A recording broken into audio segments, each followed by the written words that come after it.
Welcome. We're going to start in a moment to allow folks to enter into the meeting from the lobby. Thank you.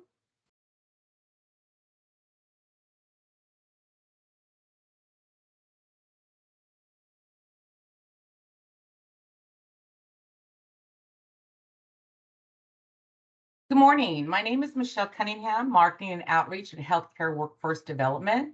We are excited that you have joined us today.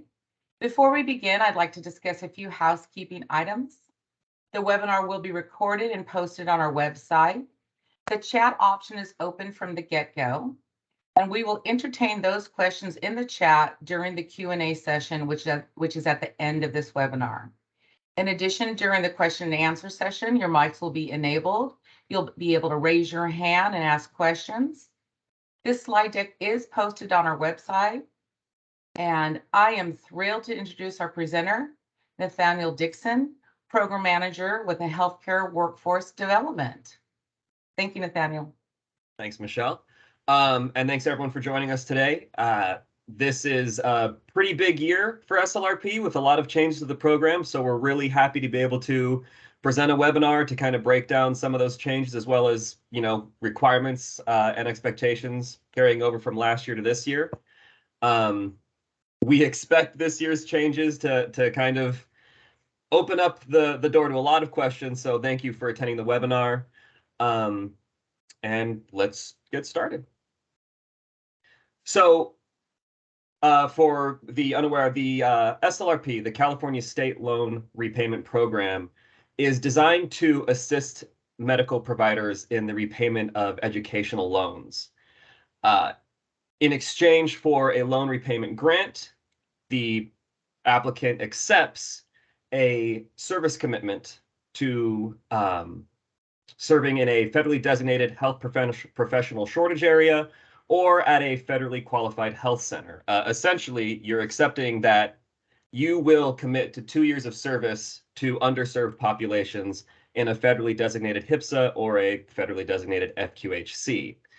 The program is funded by the federal government, specifically the National Health Care Service, the NHSC, as well as some state funding, but it is administered at the state level by HCI. The application cycle is currently open. We opened up on July 15th, 2022, and we are open through September 15th, 2022. We close at 3 p.m. and we will not be accepting any late submissions of applications. This year, we also have an early submission date, September 1st, 2022.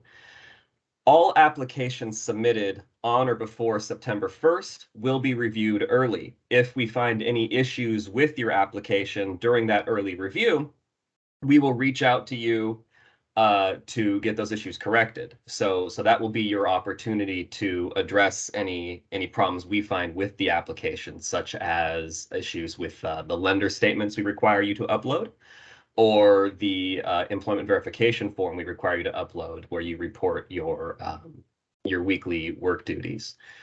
If you submit your application after September 1st, you do still get reviewed, but at that stage, we will not reach out to you for any potential corrections. We will accept your application as is, as submitted. If we do reach out to you before the early submission date, you will have 5 days to respond and provide us the requested corrections. The early submission review is not an award decision at that time. It's simply a review of your application to confirm the application has been submitted properly.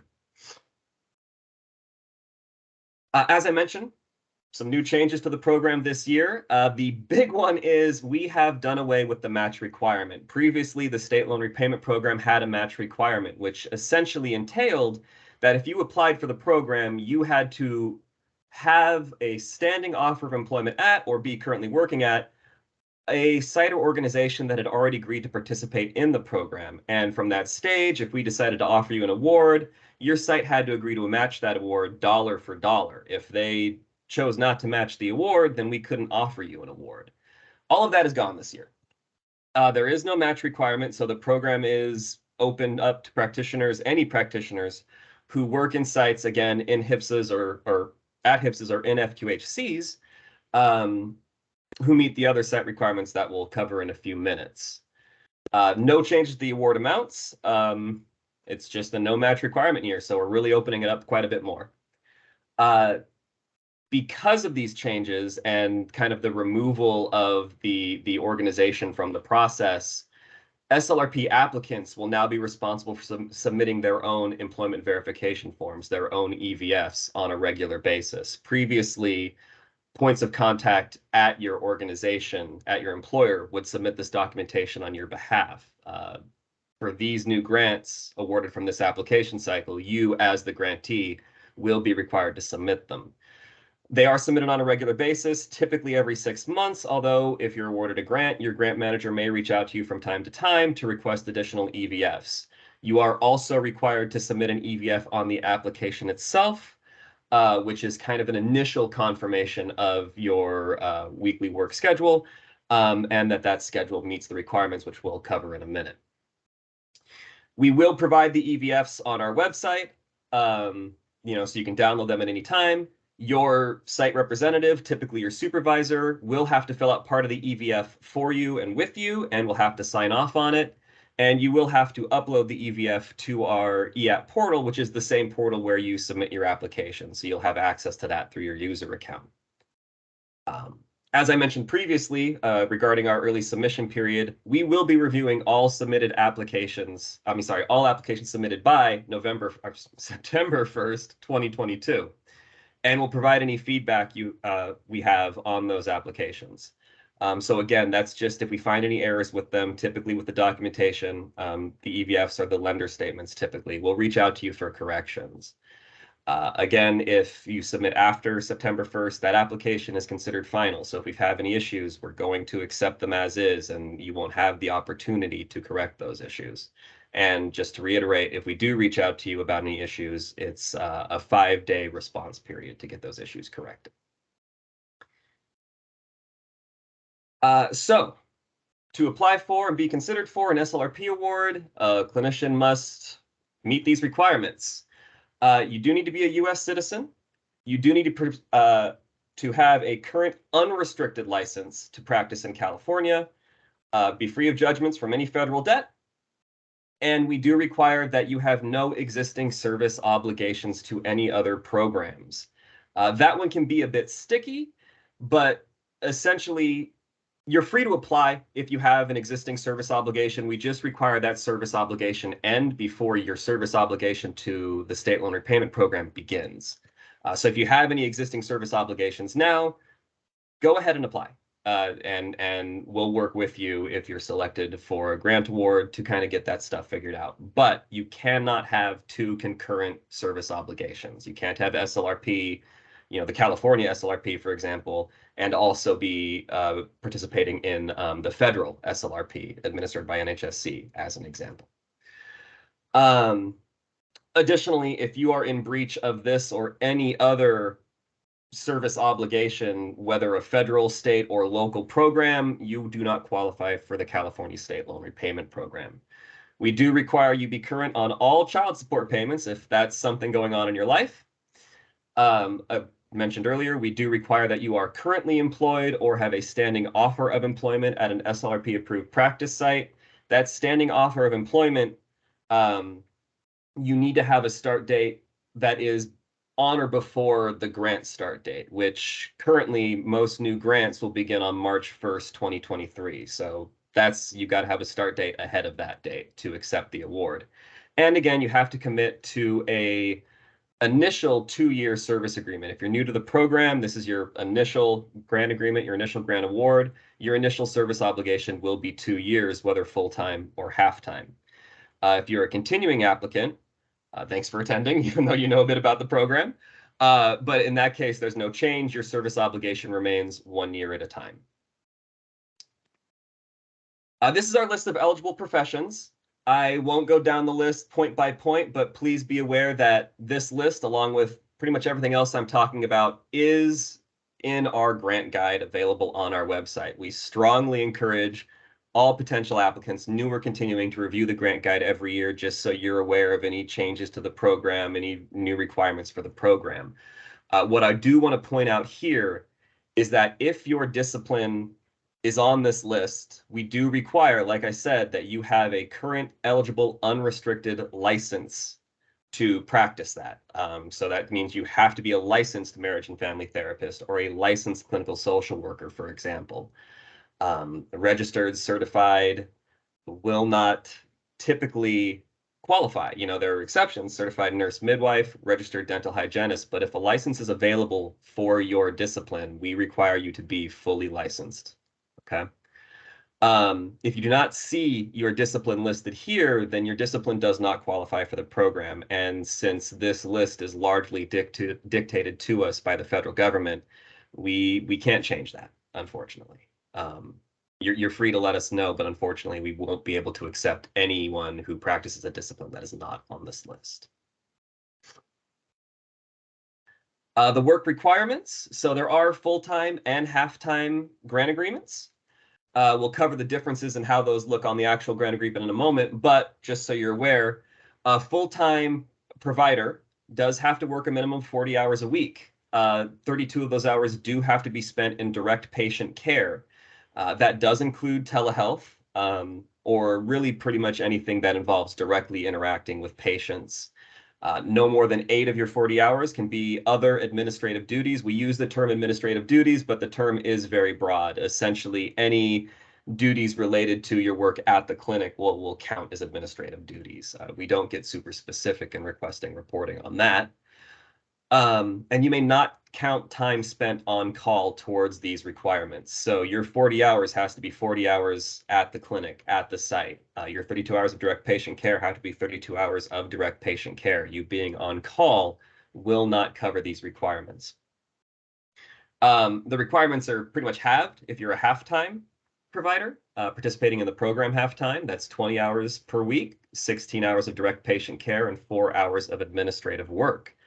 A few of our disciplines, as listed here, including OBGYNs, pediatric dentists, geriatric servicers, mental and behavioral health care providers, do have slightly different requirements for the direct patient care. Those disciplines, as listed, both here and again in the grant guide, have a lower direct patient care requirement. So, you know, and we'll help you monitor that via the EVFs to ensure that you are fulfilling your service obligation should you be offered and accept a grant award. We break down our commitments and our award amounts here. So again, if you're familiar with the program, you'll know that previously new grantees who were half-time participants were given a 4-year service obligation, had to take a 4-year service obligation. We've gone ahead and changed that. All new grantees now will have a 2-year service commitment. The difference is that half-time grantees now get half the award amount, half the maximum award amount. So where a full-time new grantee would get 50,000, up to 50,000. A new half-time grantee gets up to 25,000. The continuation commitments and award amounts have not changed. Essentially, we've just brought that initial half-time commitment more in line with the rest of what we were doing in the program. The award amounts for the continuation grantees have not changed. So if you're a continuation grantee, you know what to expect. And to cover what I mean by continuation grantee, once you've completed your initial service agreement, your service commitment, you are free to apply for the program again, so long as you still meet the requirements and still have eligible debt. And you can keep doing that 1 year at a time, as long as you meet those requirements.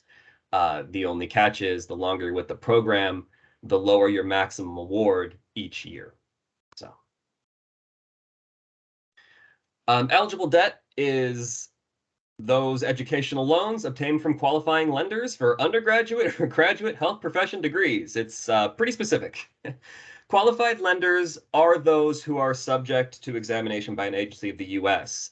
Essentially, your loan has to be federally backed and subject to federal supervision. So any kind of personal bank loan that you took out for your education, even if you spent the whole thing on your education, will not qualify for the program. You have to have essentially federal debt, whether through the federal lending program or through any of the loan providers who work with the feds in that regard.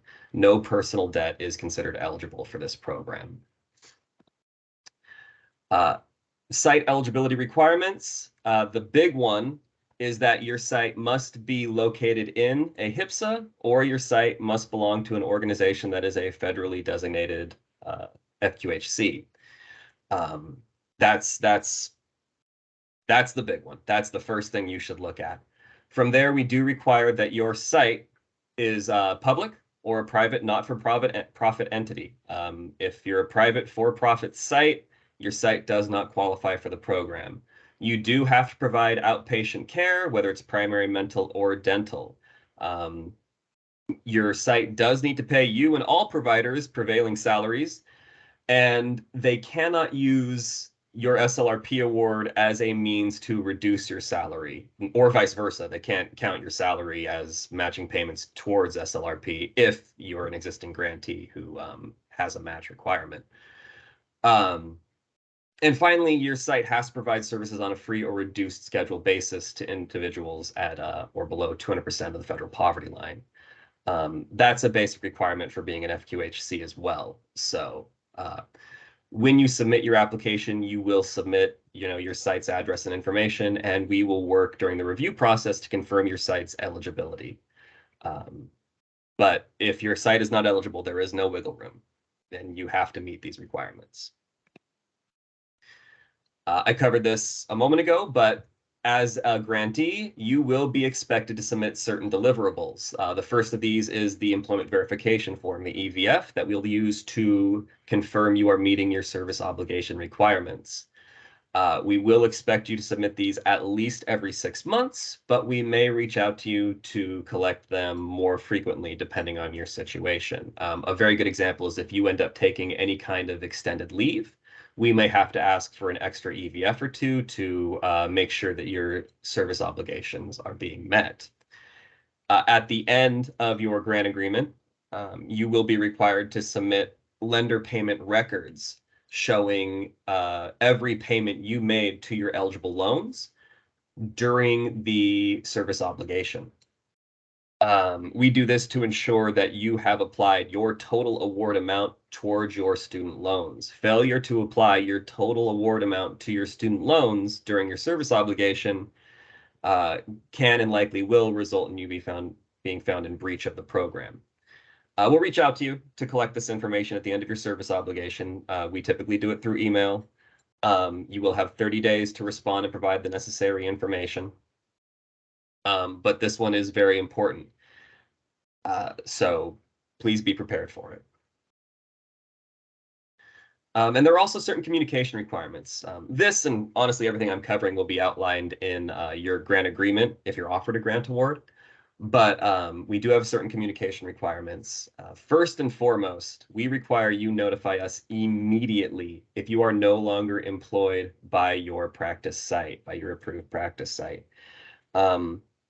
For any of you who are a continuing applicant, this is a bit of a change. We did previously require you let us know immediately, but your site could also let us know immediately. That's no longer the case. You, as the grantee, must let us know immediately if you are no longer employed by your approved site, whatever the cause, whatever the reason. We need to know.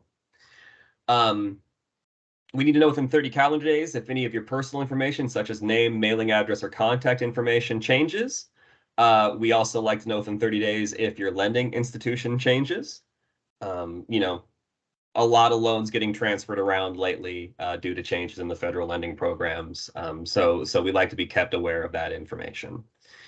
We also need to know within 30 calendar days if you plan on changing practice sites, which is an option. If you are awarded a grant, you can work with your grant administrator to get more specifics on that. But the gist is that if you have a need, you can transfer your service obligation from one eligible approved site to another eligible approved site. You're not locking in at a specific site when you accept a service obligation. You're just locking into the service obligation, serving the underserved populations of California. And then we need to know within 30 calendar days if you begin a leave of absence for any reason, medical or personal. Any extended leave of absence we should be made aware of. And then the last one is 60 calendar days if you begin any kind of parental or adoption leave, or if you are requesting a switch from full-time to half-time status. We allow a one-time switch from full-time to half-time specifically. This switch is not reversible. You can't go back from half-time to full-time. And if you start as half-time, you cannot switch to full-time at any point, okay? But we do allow a one-time switch from full-time to half-time if your work or life circumstances change. You are allowed 35 days missed, basically 35 days away from your workplace, away from your service obligation per grant year. And that means if your grant agreement begins on March 1st, your grant year begins on March 1st, and that's your 35 days start from there. Any days missed beyond those 35 days will result in an extension of your service obligation. So for example, if in the second year of your grant agreement, you miss 45 days from your service obligation, we will extend your service obligation by 10 days to make up for that missed time. Breach penalties. So these are very, very important. They are listed out in the grant agreement. You should review them if you're offered a grant award before you sign. They are in the sample grant agreement currently in our grant guide, which is currently available on our website. We strongly encourage you to review all that information if you plan to apply for the program, but we also want to cover the bullet points here. If you're found in breach of your service obligation, in breach of the program for any reason, you will be required to repay the program. This penalty will include any award amount that you have been paid for a period of your service obligation you have not served. So if we've paid you your full award amount 6 months into your service obligation and you drop out, a year in, you're going to owe us a year's worth of that award back. Additionally, you will have to pay penalties for the number of service obligation months you haven't served. That's different for full-time or half-time, but for each month you fail to serve, there is an additional penalty added to what you are paying us back. There is interest on the penalties that we assign. Interest is determined at the time your breach is determined and finalized. So at the time we finalize your penalties, we will also determine the appropriate interest amount to apply to them. And whatever your breach penalties or whatever your totals, given the above three items, your breach penalty can be no less than $31,000 plus interest.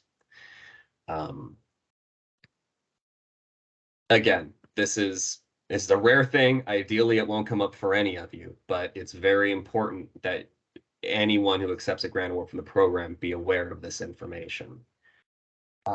This is continued information about the breach penalties. Again, I would encourage you to simply read this in the grant agreement or the grant guide, just so you're aware of what it all comes down to, because these are pretty specific and strict.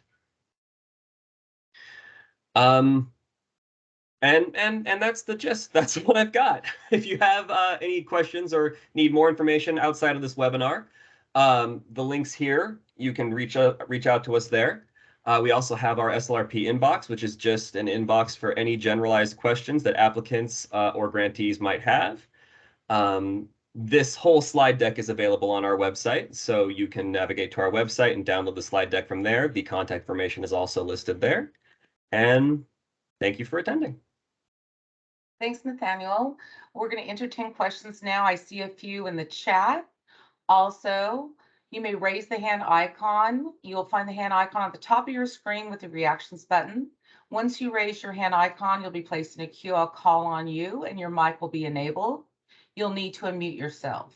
To unmute yourself, the mic button is at the top of the screen. Then please mute yourselves after speaking and lower your hand icon. And Nathaniel, if you could just leave at the last slide so people can have that readily available, that would be great. I'm going to go ahead and start with the questions in the chat. Thank you. From Melanie. What about nurse midwives working in hospitals or birth centers in maternity care desert designations? Yeah, I mean, we don't look at the specific of the site if it's a hospital specifically.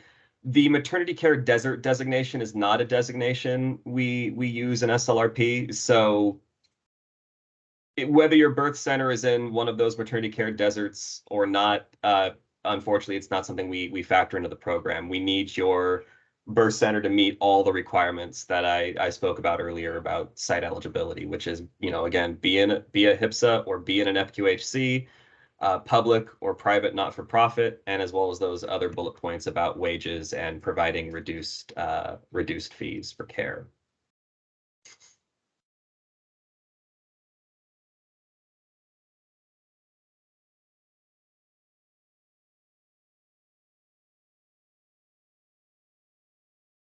Michelle, you're muted. Excuse me, thank you. From Irene, are you eligible if you have an existing nurse faculty loan program and FLP agreement? I'm not super familiar with NFLP specifically, but if it comes with any kind of service obligation, then no, you can't be participating in that program and this program at the same time. So if you've made any agreement as part of that program to provide care at a specific site or to a specific population or for a specific period of time, that program likely renders you ineligible for SLRP.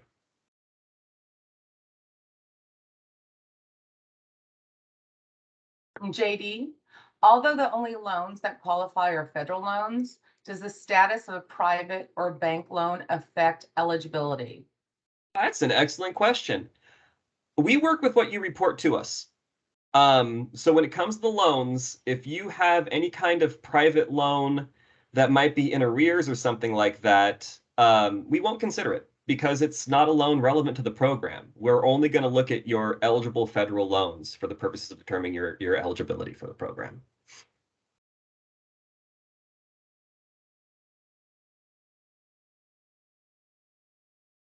From Anasa, are there any state loan forgiveness assistance programs for associate mental health clinicians? I can only speak to SLRP specifically. I don't know the various discipline eligibilities for the other programs offered by HCI. I would encourage you to check out our website where we do have an eligibility quiz available that will, you can run through it and see what programs you might be eligible for. And barring that, there is just flat out a list of the various loan repayment programs we offer. And each of those has an associated grant guide, an associated point of contact. So I would encourage you to go take a look at that list of loan repayment programs and that eligibility quiz to see if there are any that meet your needs. But again, I can't answer it specifically off the top of my head. I don't, unfortunately, keep a really close record of all the disciplines eligible for the various programs. From Chantel, does medically underserved areas or FQHC lookalike facilities qualify? MUAs specifically, no, that's not a metric we look at. FQHC lookalikes, yes, they do qualify. I mean, in my experience, MUAs are typically, in HPSAs or are FQHCs anyway. But if your site is just a MUA and nothing else, then no, it won't be eligible for the program. But FQHC lookalikes, yes. From Neatron, and I apologize for any mispronunciations. How are applicants selected? Does the amount of loans affect if you are awarded SLRP? No, your loan amount is not considered. Your loan amount may impact how much of an award we offer you, because, for example, if you have less than $50,000 in eligible loans, we can't offer you $50,000 in award. You're required to put the full award amount towards your loans, and if you have less than that, you can't take more than that. So no, your loan amount does not impact our award decision. Your application is scored. The scoring metrics are broken down in the grant guide available on the website. And that's our primary metric. We look at the highest scoring applicants and make award decisions and go down the list from there. It's a completely objective award process based on that scoring. From Zach, For those disciplines with reduced direct patient care requirements, for example, mental health, in parentheses, 21 hours, what are the allowable administrative hours? You make up the difference. So that's an excellent question. A full-time participant is expected to work 40 hours a week, but yeah, a mental health provider only has 21 hours of direct patient care required, so up to the other 19 can be administrative. You're essentially, for those providers, you're still expected to work 40 hours a week or 20 hours a week for halftime, and fill up that time, but you have reduced requirements for direct patient care hours specifically. The rest of it would be administrative. All right. From Irene, the NFLP service obligation is to teach nursing students. Will this still make you ineligible? Yeah, a service obligation is a service obligation, unfortunately. Any form of service obligation would still make you ineligible. The concern is simply, for right or wrong with your individual program, that the service obligations will conflict, that you'll find yourself in a situation where fulfilling one service obligation prevents you from fulfilling the other. And we don't make distinctions in that regard. We don't go case by case with various programs because there are just too many out there. So it's a flat rule. If you have an existing service obligation, you're not eligible for SLRP. From Chantel, will forbearance/student pause on loans affect eligibility? Do you need specific documentation from the lender regarding this? Forbearance student pause at this time does not affect anything. We know a lot of people are on forbearance because of the world right now. So no, if your loans are on forbearance, that's okay. That doesn't impact your loan eligibility. Student pause is also okay. The documentation we ask you to submit on the application should actually cover that, if that's the case. You shouldn't need to get anything more specific than what we're asking for on the application, which is specifically a lender statement, ideally dated within 30 days of your application submission date. But if that's not possible, something as recent as you can get it. And we know a lot of people don't have anything super recent because of forbearance and just the situation with student loans right now. But the documentation we ask you to submit should cover all that. We won't need any kind of specific letter from your lender confirming forbearance or anything like that. Typically speaking, if we do need that information, we'll reach out to you and give you time to collect it. All right, from JD, just to confirm, it is possible to apply to multiple HCI programs, correct? Will they all get reviewed if submitted pre-September 1st? Cannot comment as to the specific dates of when they'll get reviewed, but I can say that if you apply for SLRP, well, let me say first, yes, you can apply to as many HCI programs as you like. If you apply for SLRP and you submit before September 1st, you'll get that review and that chance to correct your application. We don't look or even consider if you are applying for any other programs, but do know that if you apply for multiple programs, you will ultimately only be able to accept an award offer from one of them. And different programs have very different schedules, whether that's application windows, review periods, award determination periods, or grant start dates. And there's only so much leeway us or any of the programs can provide you in terms of like, oh, well, I'm waiting to hear back from such and such program. So keep that in mind if you apply for multiple programs, that you will only be able to accept an award from one, and we can't leave that award waiting for you indefinitely.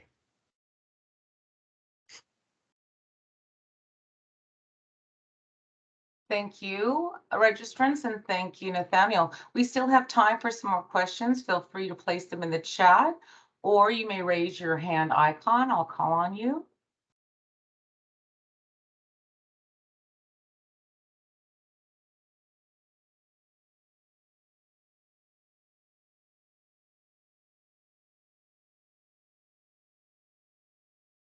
From Eileen, is applying for Cal Healthcare loan forgiveness affects applying for SLRP? I'm not familiar with Cal Healthcare loan forgiveness specifically. If it has a service obligation attached to it, then it would impact your eligibility for the program. If there's no service obligation, if it's something generic like again, I'm not familiar with that specific loan forgiveness program, but if it's something generic, like, as long as you work in California for X period of time, like the public service loan forgiveness program, that's okay.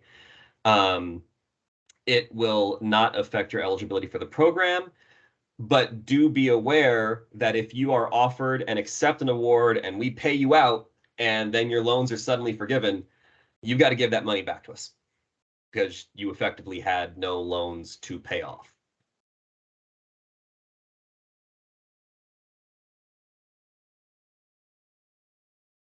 Neatron, if you have a service requirement as a part of a loan requirement, such as a primary care loan from your institution, does that make you ineligible?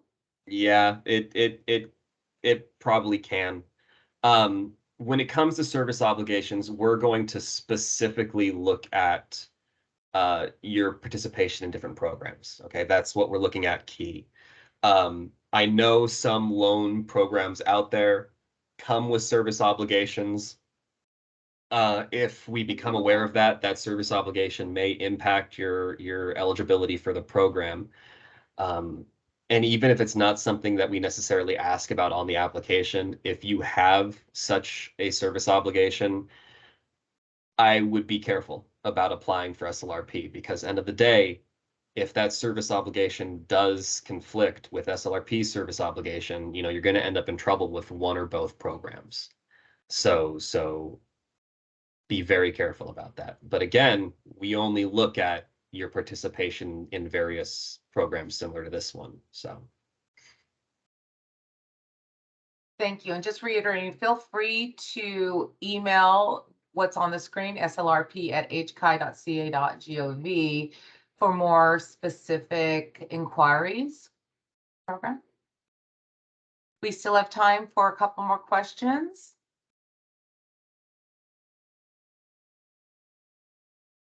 From Melanie, yeah, can you? Oh, go ahead, Nathaniel. sorry, I was reading the chat too. Oh. Yeah, the HCHI website, I'm sorry, the SLRP website shown on the slide right now will take you to the grant guide. The HCHI website also has our SLRP website where the slides for this webinar will be posted. Can we provide a link right now? I can't navigate out of this at the moment. Sure, I can go ahead and provide a link to, I provided a link to the slides of the webinar earlier, but I can go ahead and provide a link to, well, this is the link to the page, or that's the link to the grant guide, correct? I can provide a right link now to it's linking to the grant guide and to HCHI's website in general. Yeah. Okay. Yes, I can provide a link to the SLRP page in the chat.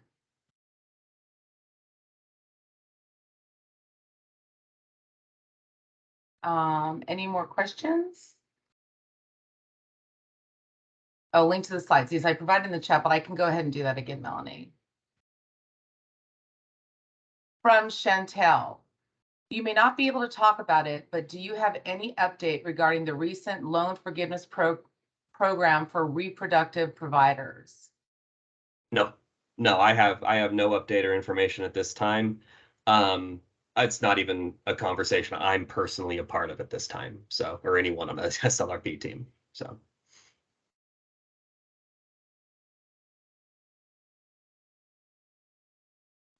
Thank you, Melanie. Yes, I'm glad that you found the link. From Zach, does the federal public service loan forgiveness program impact eligibility? No, that one is not considered a service obligation for these purposes. I know that the public service loan forgiveness program requires you to work in public service for, what is it, 10 years? A lot of variance in that right now too, I'm aware. But the broadness of that quote unquote obligation does not count as a service obligation for our purposes.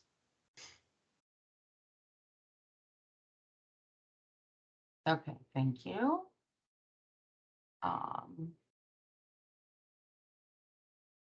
Any other questions?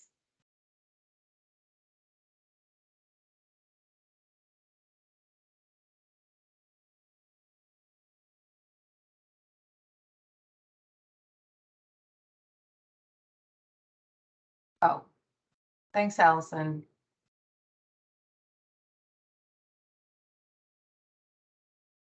for providing the link to the SLRP page. And that's where you will find a wealth of information, such as the slide deck, the meeting materials, the grant guide. Anything else you want to add about the page that they'll find there, Nathaniel? The contact information, but the grant guide's the big one. Again, we cannot stress enough that we strongly encourage all interested applicants to review that grant guide. It has, all the information I covered here today. It has other little tidbits of information that maybe aren't as important, but you should know. It has a sample of the grant agreement in there. We strongly encourage you to review the grant guide. But of course, if after reviewing the grant guide, you have any questions about the program, we are always available to answer them. Just go ahead and email us at slrp@hchi.ca.gov. Thanks. And I don't see any more questions in the chat or no hand raised. So Nathaniel, you want to just wrap it up, which I think you kind of did already. Turn it Feel like back I did. to you. Sorry, I got ahead of you twice there, Michelle. No, you're good. Oh, one more. Okay, sure. I will go ahead and do that link to the slides. I'll go ahead and do that absolutely in the chat. And it's under webinar meeting materials on the SLRP page. Absolutely.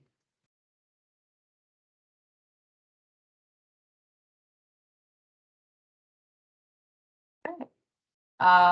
Another last call for any questions.